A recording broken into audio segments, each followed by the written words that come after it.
Tenemos un hermoso abanico de propuesta que nos da nuestro propio ser, y habitar ese abanico nos ofrece muchas respuestas que a veces nos vamos a buscarlas en la teoría. Entonces, frente a situaciones, tenemos información propia, interna, lo que llamamos las emociones. Lo que sentimos, lo que nuestra intuición nos está diciendo, esa voz que en muchas ocasiones cuesta escuchar porque tenemos muchos estímulos externos que nos dicen lo que deberíamos hacer o cómo deberíamos hacerlo. Entonces, volver a lo simple, lo digo por respirar profundo y sentir eso que ya está ahí, lo que ya estoy sintiendo. Muchas veces me dicen en consulta como, ¿pero qué hago con esta situación que tengo? Y yo les digo, vamos a empezar por respirar. Y me dicen, pero yo tengo toda una situación que estoy viviendo y tú me estás mandando a respirar. Y ¿No sí, te das cuenta de lo importante que es esto? y Porque sí, esta tontería que me estás indicando. claro. Entonces, ¿cómo puede ser que me pongas a respirar si yo tengo un problemón con mi pareja? Entonces, nos pasa, nos olvidamos de respirar, nos olvidamos de esta tan sencilla herramienta que nos devuelve al centro, a nuestro centro, que nos devuelve a nuestro eje y que nos permite observar lo que nos está pasando, por qué entramos en ese conflicto o por qué entramos en esa situación. Y muchas veces, muchos de los sentires también están ahogados porque no estamos respirando. Y muchas veces la falta de oxígeno nos lleva a situaciones mucho más complejas de lo que muy posiblemente son. Entonces, lo simple, como respirar, como hacer una pausa, como detenerte a observar, nos va a llevar a poder percibir. Y ahí es donde el siguiente paso es, no, pero es que estoy muy enojada y yo no quiero estar enojada, no puede ser que yo esté. Entonces, es que ya estás enojada. Entonces, ¿por qué no quieres estar como ya estás? Entonces, la respiración te baja y te permite sentir ese enojo y luego sí utilizarlo. Las emociones no son las que nos hacen hacer las cosas, sino que son la información que nos está permitiendo entender lo que está pasando. Recuerdo que la semana pasada hablaban de situaciones que vivió Francisco que le mostraban emociones que él estaba diciendo, esto pensé que ya lo tenía trabajado y está apareciendo ahora. Cuando respiramos, cuando hacemos la pausa, podemos observar, como él nos contaba, pude darme cuenta que ese pude darme cuenta aparece cuando yo hago la pausa y me lo permito porque ya lo estoy percibiendo, ya está en mí, ya me habita. Lo que pasa es que también hay una indicación que aparece en nuestras vidas en la que dice, te tienes que controlar. No puedes sentir esto o aquello. Tú tienes que, el deber ser, el tener que ser, el que quieren marcar como comportamientos y situaciones en las que uno está metido, exigen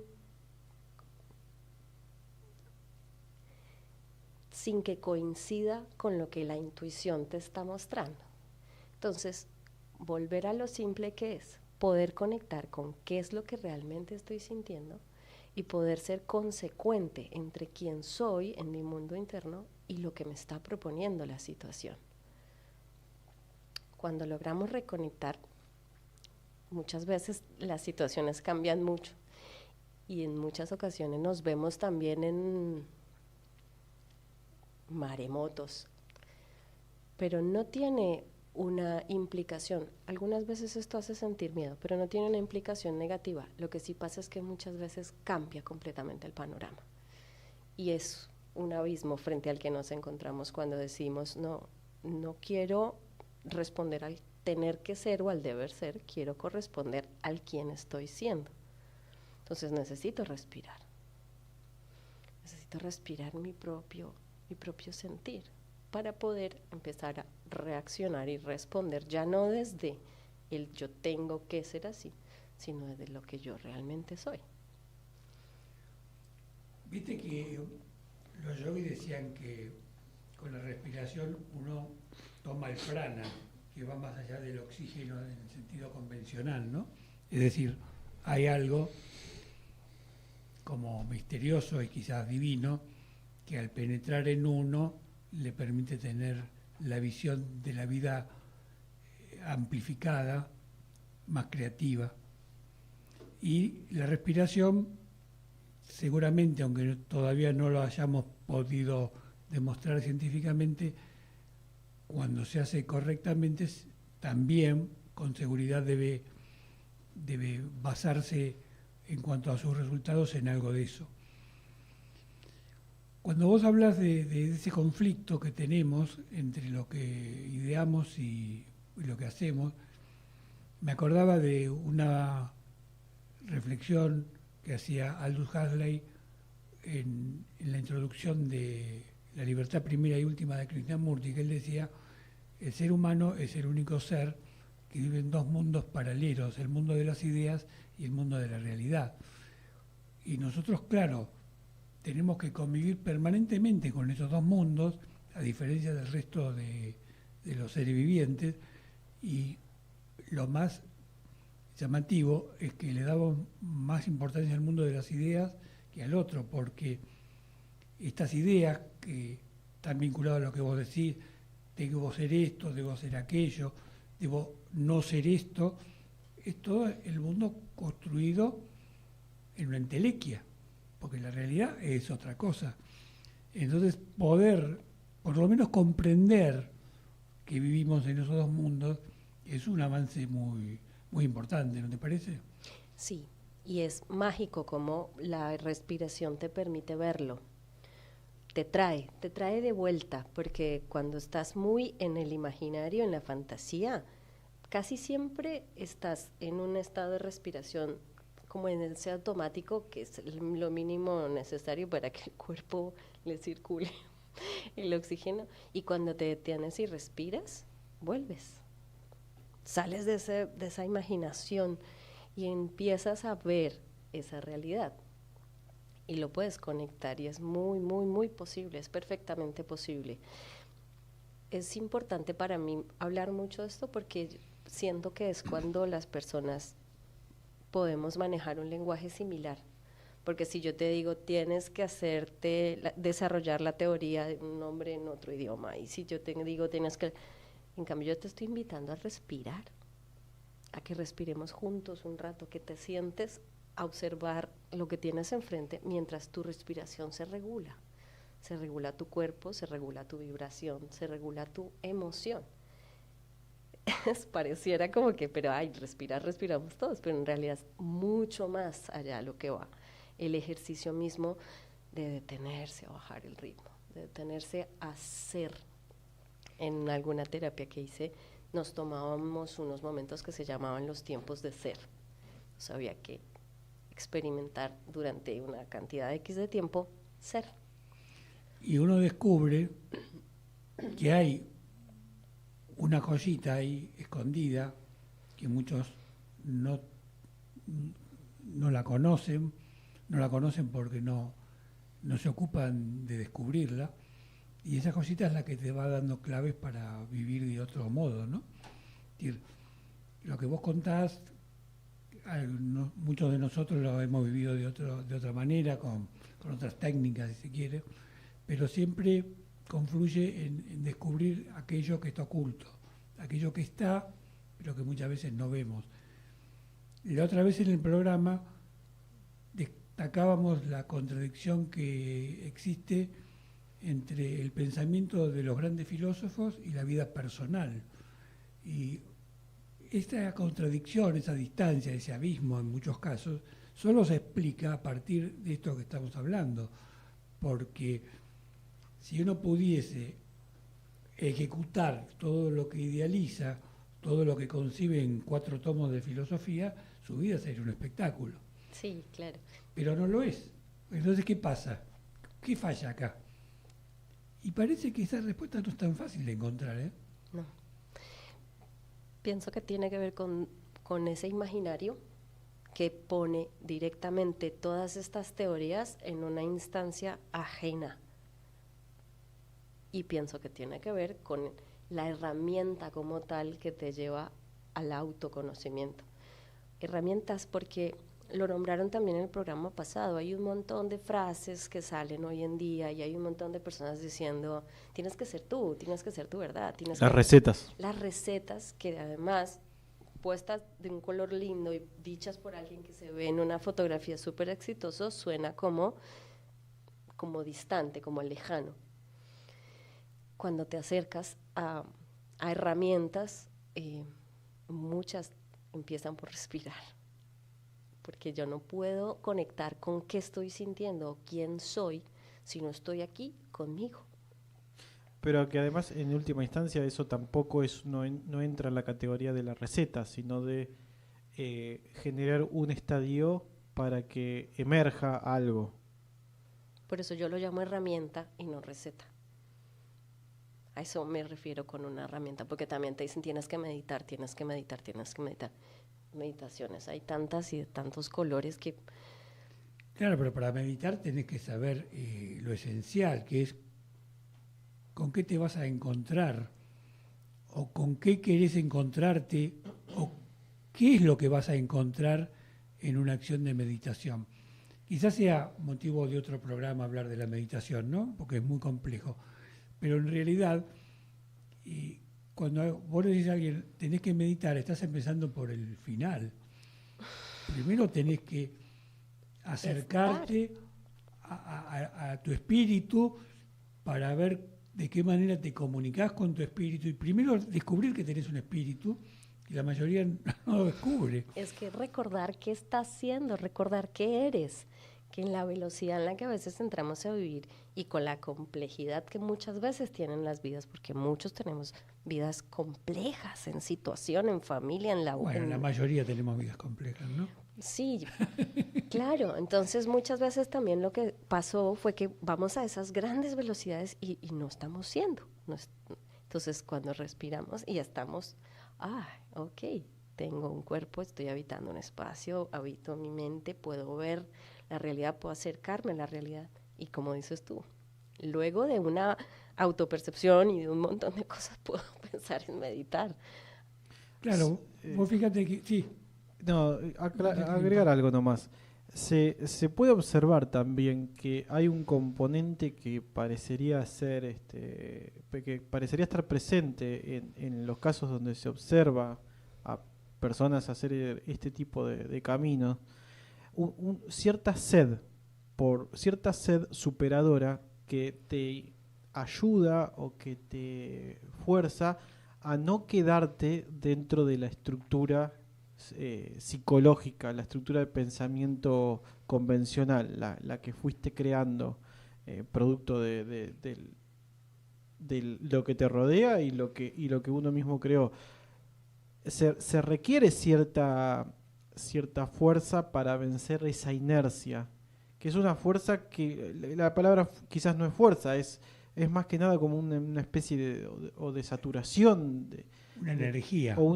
Sí, es un ver que implica que, bueno, yo ya este estilo de vida, esta forma de vivir no me cierra por ningún lado y como mínimo esto es lo que no me cierra. Después veré qué otra cosa hay. Pero yo lo que observo es que si ese componente que no termino de vislumbrar qué es, no está presente, no hay razón aparente para el cambio. No sé cómo lo ven ustedes, pero yo he tenido la oportunidad de compartir esto con gente ajena al tema y es termina siendo una tertulia, un ejercicio conceptual. se observa cierta falta de alineamiento en cuanto a poder vislumbrar la importancia que esto tiene. O por lo menos así es como lo pongo yo en palabras, pero hay un componente que parecería ser clave en la decisión de hacer algo distinto o de dejar de hacer siempre lo mismo, como para empezar. Podría entenderse como la experiencia que se vino a tener. Hay como una creencia en que no todos vinimos a experimentar lo mismo. Entonces, algunos se autoeligen para hacer ese salto y hay otros que vienen y experimentan otros estados de conciencia. Entonces, algunos sí van a sentir ese llamado profundo propio y otros no. Pero yo lo entiendo como que es una gran conciencia a la que estamos alineados todos, que necesita experimentar todas las versiones de ser posibles. Entonces, en todos los niveles tiene que haber almas o seres experimentando los distintos estados. Pero hay personas que tienen unas vidas que uno dice, ¿cómo puede vivir así? Y son plenamente felices con esa vida. Y Bueno, ese es un tema interesante porque también es parte de lo que uno debe aceptar, ¿no? No luchar contra los molinos de viento, no forzar los procesos personales de los semejantes, porque en definitiva, si uno lucha, está sin quererlo entrando en la misma lógica de aquello que combate, que es el esfuerzo en el sentido de ideas. Es decir, yo quiero transmitirte mi idea y si vos agarrás mi idea vas a cambiar. Y no es eso el tema. El tema es que vos veas, que puedas ver. Quizás la herramienta que te puedo dar es una herramienta para que puedas ver nada más, para que pueda facilitarte el ver. Todo lo demás corre por tu cuenta y corre también, como vos decís, vinculado al propio proceso evolutivo que cada uno de nosotros ha tenido o tiene, ¿no? No hay otra alternativa. me hizo pensar en eso la semana pasada cuando hablaban con Francisco, cuando hablaban del perro, de su mascota y de todo aquello que se vino encima de los pensamientos al pensar en su mascota fuera de su mundo. ¿Estará bien? ¿No estará bien? ¿Cómo puede ser que ya no esté conmigo? Y entonces, ¿cuánto componente de mi impronta propia, de mi experiencia de vida, es lo que pongo sobre la experiencia del otro? Porque cuando yo te digo cuántas personas hay que viven vidas que uno dice, ¿cómo puede vivir así? Estoy haciendo un juicio sobre la vida de esa persona. Claro. Entonces, cuando hablamos de cómo estará, no estará el perro, estoy haciendo un juicio y está absolutamente tomado por todo lo que yo en mi mundo interior tengo, como miedos, como prejuicios, como improntas.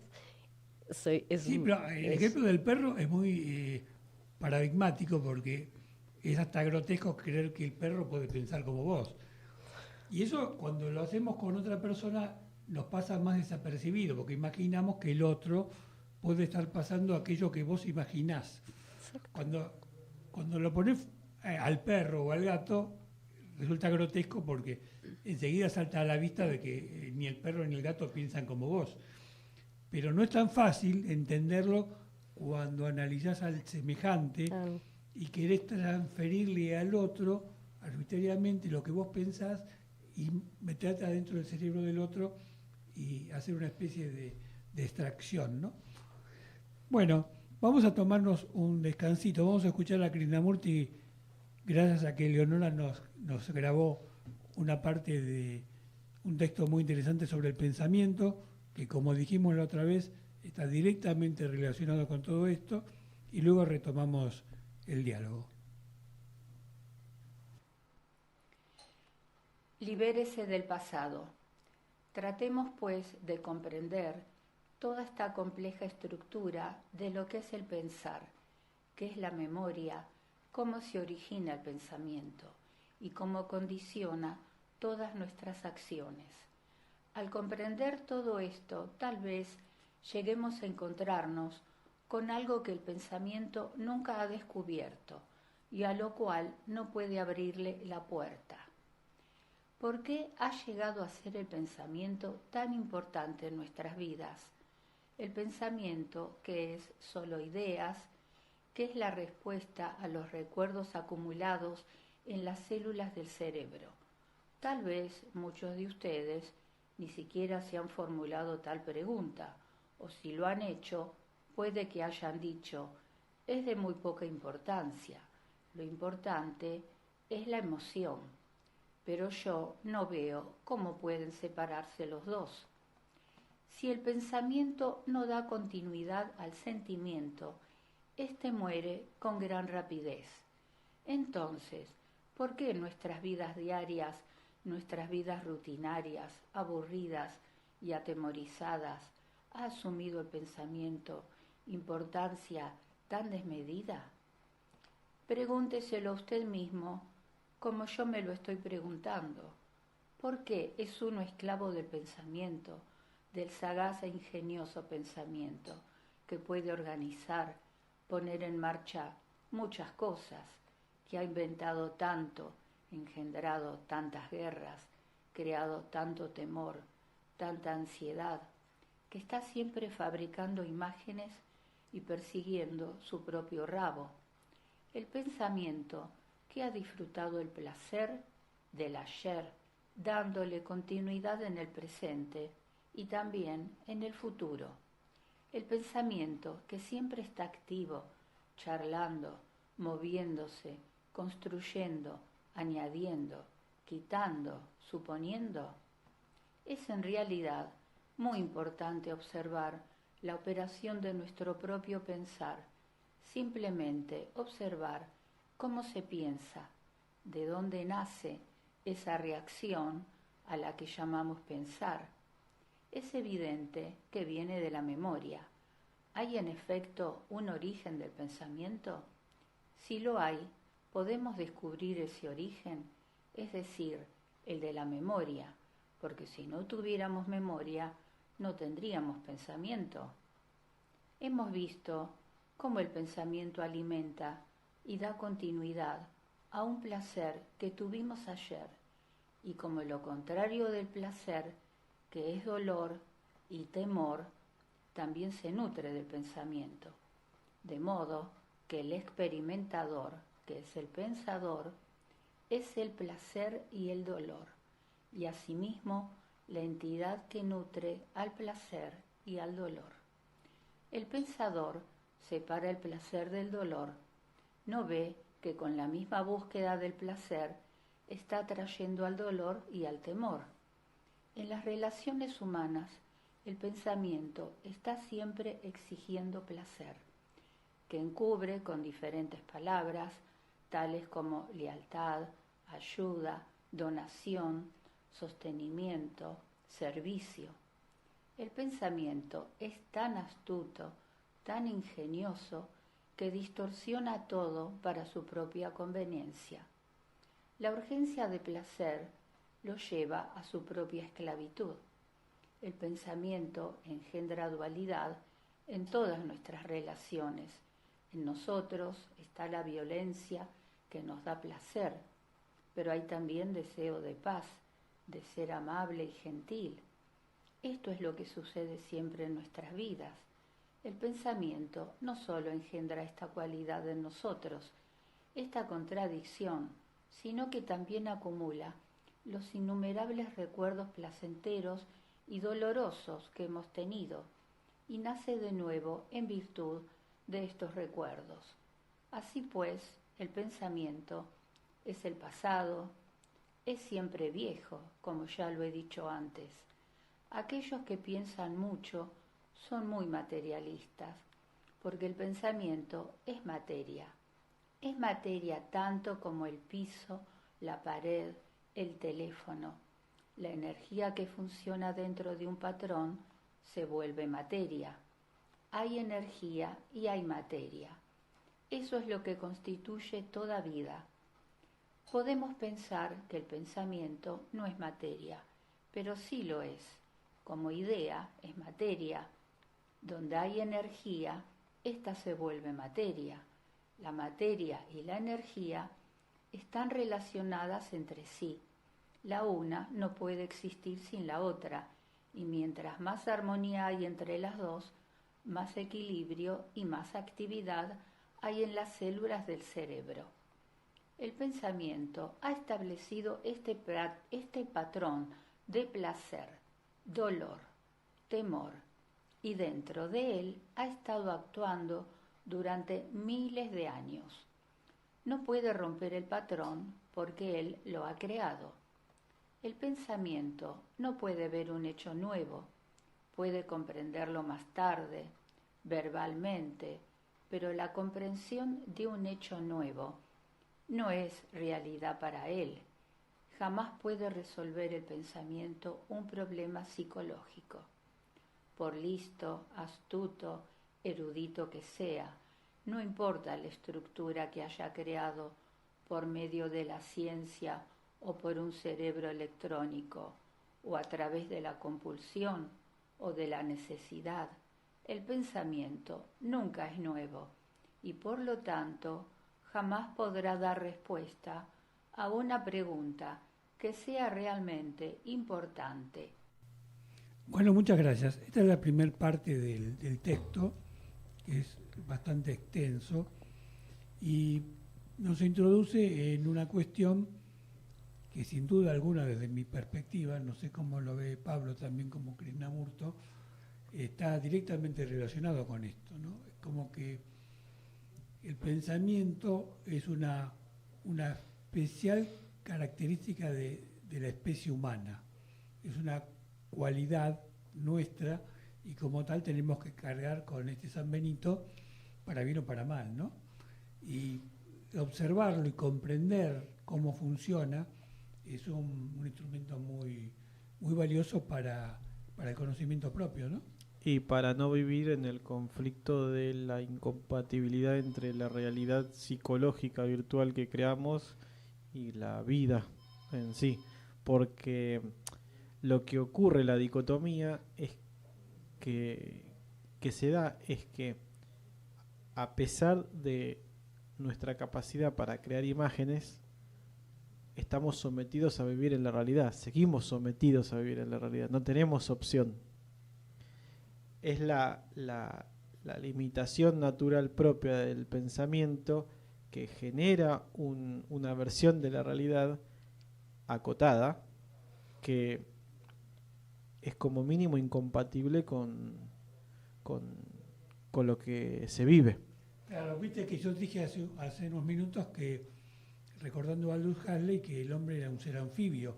Ahora es un ser anfibio trucho, porque el ser anfibio vive abajo del agua y vive afuera y vive bien, arriba y abajo. En cambio nosotros vivimos mal abajo y arriba.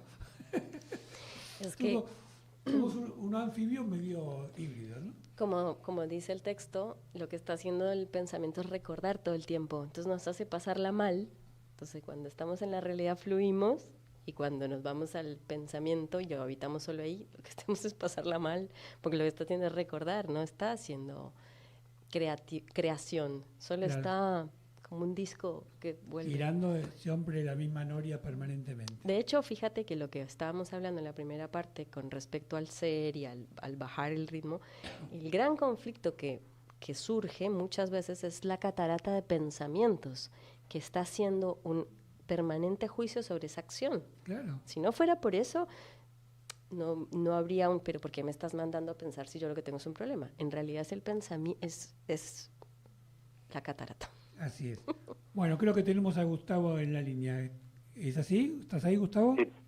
¿Qué tal? Buenas noches, Juliana, Pablito, Horacio, ¿cómo están? ¿Qué tal, Gus? Muy bien acá. ¿Cómo anda vos?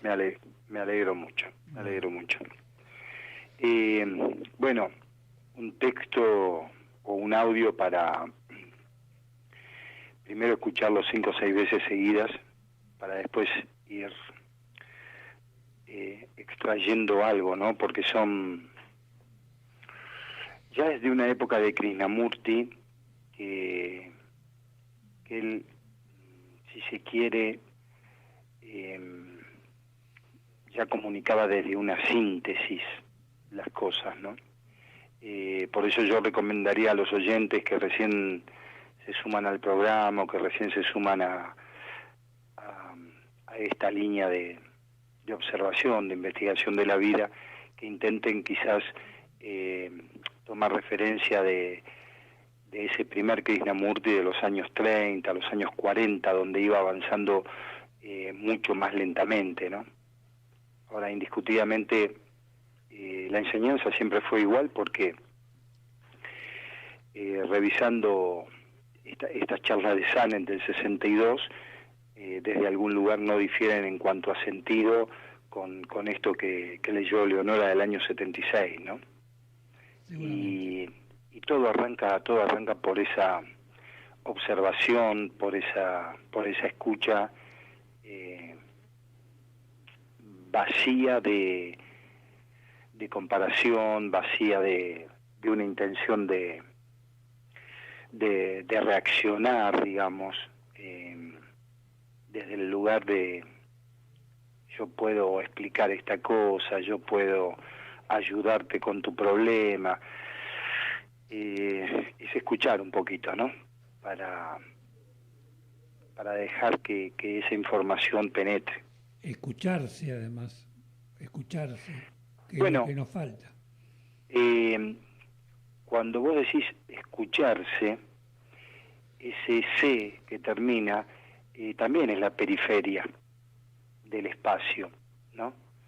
Porque la escucha justamente es mucho más,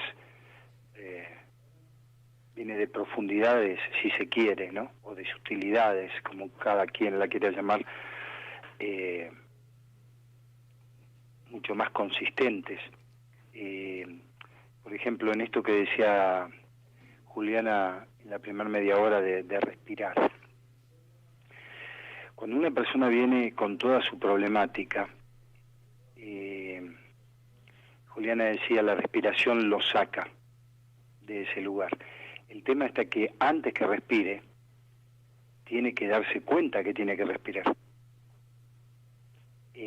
Porque eso lo que va a generar la respiración, que lo va a poder sacar de donde está. Entonces, eso que hace la llamada a la respiración es algo mucho más sutil, mucho más profundo, es digamos un observador de lo que se está viviendo. Por eso ese escucharse es esta locura que nos interpenetra, ¿no? Que es, como decían recién, esa catarata de pensamientos que bueno, en definitiva es distracción, si se quiere. Yo agregaría a eso, así discutimos un poco y le damos un poquito de pimienta.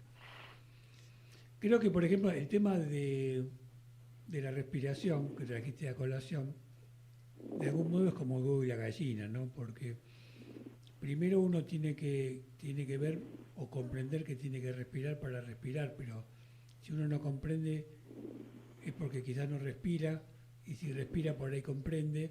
Entonces es un poco difícil porque es como una disyuntiva un poco peligrosa. Creo que una cosa no excluye a la otra, y ahí intervengo quizás con mi experiencia personal. Si yo hubiese esperado poder ver antes de respirar, quizás nunca hubiese respirado, porque no veía y no hubiese visto nunca. Quizás cuando respiré algo dije, bueno, a ver, ¿qué me está pasando? Algo distinto quizás vea. Quizás no vea del todo, pero veo un poquito, y abro un poco la puerta y estoy pispeando y parece que hay otra cosa ahí. No, pero Horacio, espera. Sí. El ver sí. viene después de la respiración, no antes.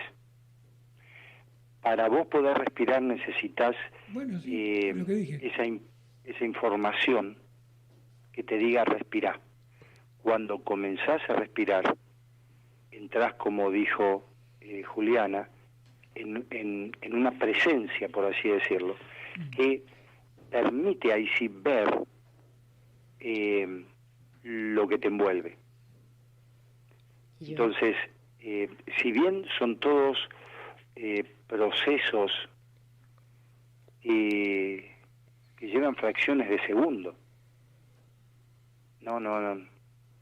Y todo esto que te lleva a ver a eso otro, que aunque nos está pasando a nosotros, es algo que está en el afuera del ser. A ver, Juliana. Es ¿Querías que agregar algo? Dale. quería decir que le iba a redoblar la apuesta a Gustavo porque pensé algo muy similar a lo que pensaste tú con el huevo y la gallina, pero con el tema de la escucha. Porque hablaste de escucharse y Gustavo habló de estar en la periferia, pero opino lo mismo. La invitación es a respirar para poder bajar de la catarata, para poder aprender a escucharme, porque en ese ejercicio descubro mi capacidad de escucha. Entonces es por la periferia que luego ir a la esencia. Y ahí, al descubrir mi capacidad de escucharme, quiere decir que te puedo escuchar a ti. Y quiere decir que tengo capacidad de escucha. Es un proceso realmente al que se hace la invitación. Entonces, yo no te puedo escuchar, no puedo aprender a escuchar si no me escucho. Y viceversa, no me puedo escuchar, sino... Entonces, me causó curiosidad cómo vimos de una manera similar las dos. Lo que yo veo es que, acá con el ejemplo que trae Julián a la mesa, es que nosotros lo hemos tocado, este tema, explicado de una manera muy distinta, que es ver lo que no es. Que no es tener un norte o tener una meta o tengo que pasar de ser esto a ser lo otro, sino es, bueno, empiezo por ver lo que no es, empiezo por ver que la catarata de pensamientos solamente engendra más catarata. Bueno, en el escucharse también está eso, ver la catarata esa. Y es que ese es el caminito por el que llegamos a descubrir la capacidad de ver, la capacidad de escuchar. ¿Y a dónde estamos yendo con esas pequeñas líneas? Estamos yendo a ser. Estamos completando el hecho de que estamos siendo vida. Claro. Pero ahí hay una trampa producto de las palabras, que es que es un proceso en donde no tenemos una meta. No tenemos una meta. Ese es un pensamiento. Exacto. Sí, eso lo busca la mente. Ese es un pensamiento. Y que es la trampa más común que el pensamiento puede tener. Es pasar del estadio A, que es desagradable y no me gusta, al estadio B, que es lindo y de color rosa. Sigue estando el pensamiento como eje. Claro. Claro. El ser, cuando está ahí, experimentando esa plenitud, ve el pensamiento pasar y dice, ah, mira, lo ve pasar, pero no va tras él, no busca una respuesta para él. Dice, ah, mira, pero lo observa, es el testigo de que ese pensamiento pasó. Y Gustavo, a ver, ¿te gustaría agregar algo sobre esto? Claro, el testigo. El testigo en el escucharme y escuchar a otro, para ese testigo es exactamente lo mismo. No hay distinción, porque justamente ese testigo no tiene una dualidad. Es algo que escucha. No es, porque si no volvemos siempre a lo mismo, hay un centro que escucha, ya sea que escuche a mí mismo o que escuche a otro. Entonces estamos en una permanente división de la atención. El escuchar es escuchar. Cuando yo ahora los estaba escuchando a ustedes, los estoy escuchando, no es que Gustavo está escuchando, porque si no estoy sacando conclusiones de lo que cada uno dice para rebatirlas o afirmarlas. Por eso la conclusión es de un eje que uno realiza el trabajo. Claro, bueno, ese eje es el pensamiento. Claro, como lo acaba de decir el texto. Creo que, un poco para ir redondeando este aspecto de lo que estamos tocando, nos cuesta mucho salir de las palabras para desarrollar algunas cuestiones. Y creo que ese desafío hay que tomarlo y evitar entrar a la dicotomía o a la controversia, porque el pensamiento enseguida se adueña de la pelota y dice, bueno, déjame a mí que yo te lo voy a resolver. Y ahí es Claro. cuando hacemos macana, ¿no? Claro. Ahí es Claro. cuando hacemos macana. Entonces, si yo voy a empezar a discutir, aunque sea con buena onda, quién tiene razón en lo que está diciendo, estamos en el horno. La cuestión es escucharse, escuchar o escucharlos, escuchar. Tener la capacidad, poder desarrollar la cualidad de hacer aquello que en general no hacemos. Aquello que está escondido, que es algo que no ejercitamos normalmente por mil razones, entre otras, porque el pensamiento se adueña de nuestra vida de manera permanente. El pensamiento está siempre ahí, trabajando, operando y tratando de demostrarte que es la mejor herramienta. Me parece. Que tiene la razón. A mí me gustaría en este punto hacer una invitación a quien nos escucha, porque hablamos de lo simple, hablamos de la respiración y quisiera invitar a cuando una persona siente este llamado, que se deje ayudar, que se deje acompañar, que se deje contener en esa búsqueda. Porque a veces desde acá podría llegar a sonar que le estamos diciendo, pues siéntese a respirar y ya está. Claro. Pero estamos hablando de que esa herramienta existe y que esa posibilidad existe. Lo que por ahí no he dicho es que esto puede requerir de alguien que te enseñe a hacerlo, que te explique cómo hacerlo, incluso que te acompañe todas las primeras veces para que vuelvas a respirar. No es descabellado pensar que necesites a alguien que te enseñe cómo hacerlo, que te acompañe, que te lleve la mano las primeras veces. Entonces, buscar ayuda en cuanto a quién soy y cómo estoy siendo y cómo estoy experimentando mi vida es supremamente válido y es importante darse ese lugar, darse ese espacio. Si uno está sintiendo ese llamado del que habló Pablo, es muy bello y muy valioso buscar esa ayuda. Sí, yo creo que la ayuda puede venir de mil lugares. De mil, sí, de sí. mil lugares y uno nunca sabe de dónde viene y cuando tiene la suerte de que esa ayuda llega, le cuesta discernir cómo es que llegó, porque forma parte del misterio de la existencia. Hace unos minutos hablábamos en el bar sobre los procesos evolutivos de las personas y uno no sabe por qué en algún momento vio, si vio, pero supongamos que vio, y en qué momento no vio. ¿Por qué en algún momento nos cegamos y en otros momentos vemos? Son misterios que tienen que ver con la existencia humana. Podemos ensayar conjeturalmente posibilidades de que sea una cosa o sea otra, pero no deja de ser una conjetura. Lo cierto es que a veces vemos y a veces no vemos. Y ahí voy a cometer el sacrilegio de discrepar con Krishnamurti. Creo que cuando vemos y después por ahí no vemos, porque somos demasiado contradictorios y limitados. Y quizás haya seres como él que pueden ver y ya no volver de la ignorancia, pero tipos como yo, comunes y silvestres, como muchos otros, ven y a veces no ven. A veces la tienen clara y a veces está oscura la cosa. Bueno, pero de todas maneras, creo que no hay tanto misterio en esto que estás diciendo, porque incluso hasta el mismo Krishnamurti lo cuenta en algún momento, que se requiere un estado de atención permanente. Claro. Y ese estado de atención permanente no es fácil para el que viene de un flujo de confort, que es una especie de pereza, y que a su vez está montada sobre una infraestructura interna y externa que alimenta esa pereza.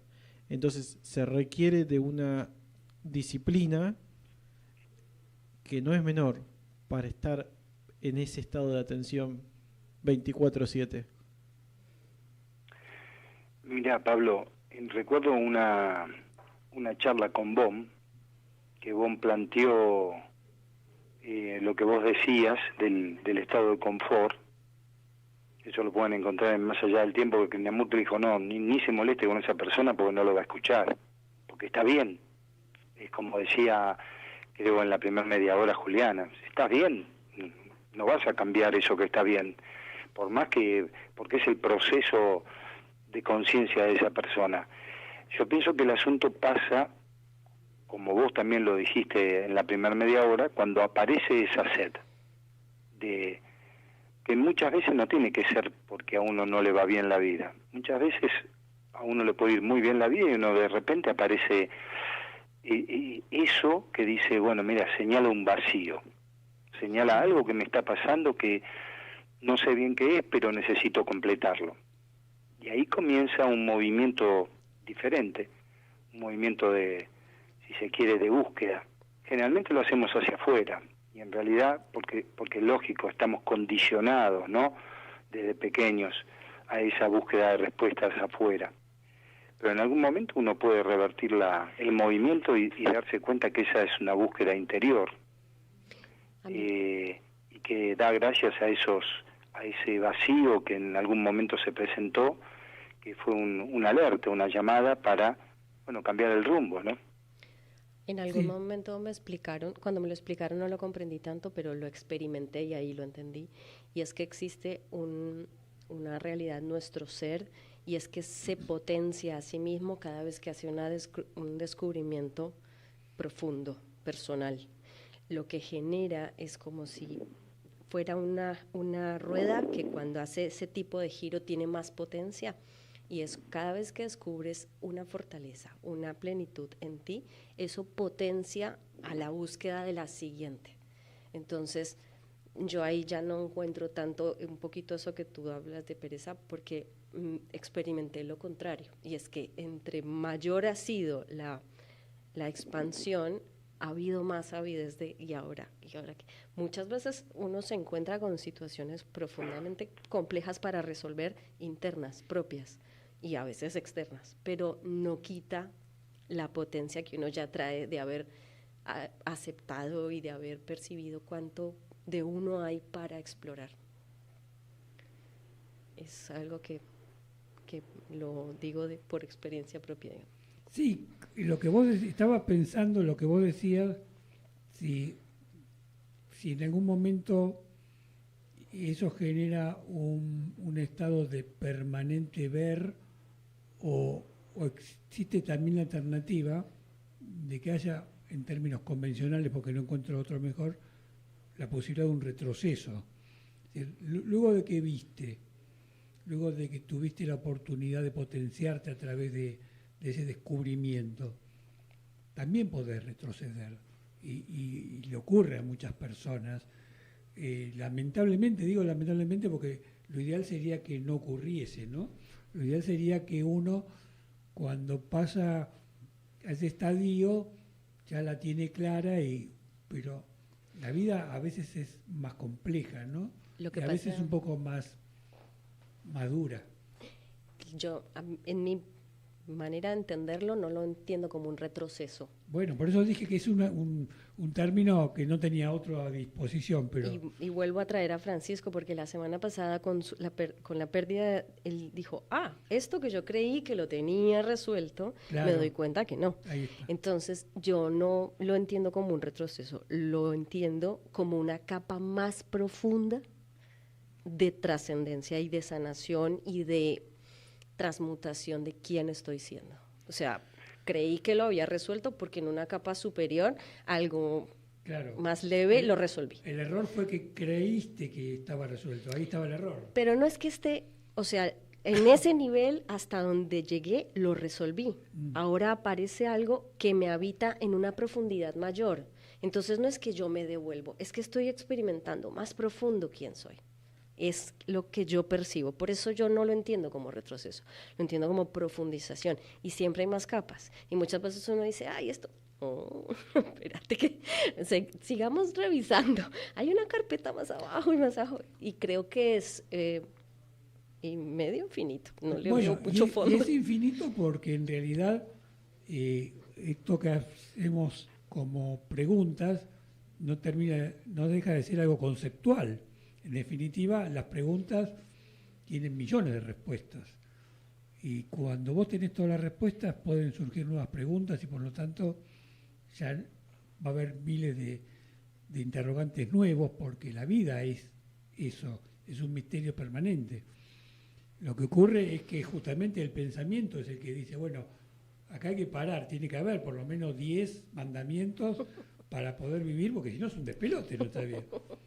Pero, y nos molesta el despelote, porque si lo amáramos y lo valoráramos, entonces no habría problema. Pero el tema es que el pensamiento lo juzga como... tenemos un conflicto también con eso. Exactamente.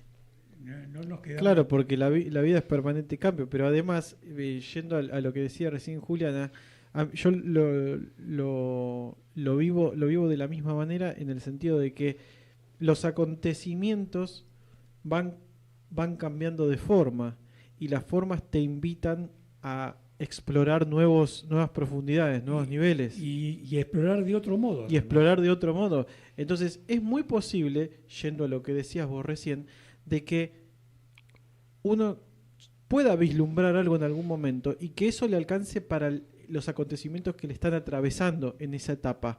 No quiere decir que los acontecimientos de etapas futuras no requieran de un nuevo trabajo. Claro, O de la continuación, ¿no? Porque en realidad no termina nunca. Cuando permites que la situación te transforme, que todo lo que te está ofreciendo la realidad te transforme y te experimentas a ti mismo con todas las emociones que eso conlleva, te permites esa transformación. Entonces luego va a venir otra que ya no va a ser igual, porque es desde esta nueva versión de ti. Y vos fíjate la magia de esto, que el ver esos múltiples cambios de acontecimientos o esas sucesiones es un ver en sí mismo. Ese es el que se potencia y cada vez lo es un ver en sí y mismo. lo aprovecha más. Bueno, vamos a darle el último minuto a Gustavo, así hace el cierre estelar. Yo creo que el ver es otro patrón, no es la profundización, es otro patrón, no es mejorar, es un cambio, es la transformación, porque si no, en el tema del mejoramiento, seguimos considerando el mejoramiento del centro. El ver no tiene centro. Es lo mismo que la escucha, no hay escucha, un escuchador y algo que se escucha, sino que es una unidad. Muy difícil para nosotros porque estamos condicionados justamente a esto del mejoramiento, del crecimiento, de lo evolutivo. Pero bueno, son procesos que el ser humano tiene que atravesar, ¿no? Y no hay forma de,